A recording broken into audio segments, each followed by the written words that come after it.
স্বামী সন্তান নিয়ে বর্তমানে অস্ট্রেলিয়ায় অবস্থানরত এই নায়িকা এবার চেষ্টা করছেন তার দীর্ঘদিন ধরে চলে আসা ওজন আধিক্যকে নিয়ন্ত্রণে আনতে।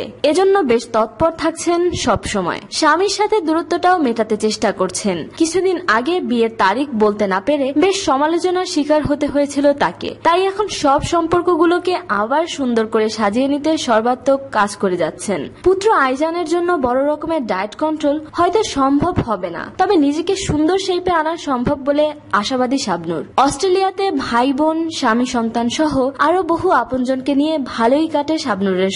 শাবনূর মৌসুমীর পর বাংলা সিনেমার যে নায়িকা সব থেকে বেশি জনপ্রিয়তা অর্জন করেছিলেন তার নাম পূর্ণিমা। রিয়াজ, ফেরদৌস, মান্না, শাকিব খান সবার সাথেই তার জুটি ছিল অনবদ্য। তিনি 1981 সালের 11 জুলাই বাংলাদেশের চট্টগ্রামে জন্মগ্রহণ করেন। তার পরিবারের ডাকনাম রীতা। 1997 সালে ক্লাস 9-এ পড়ার সময় এ জীবন তোমার আমার ছবিতে নায়িকা হিসেবে আবির্ভাব ঘটে তার। পূর্ণিমার সব থেকে ব্যবসা সফল ছবি মনের মাঝে তুমি।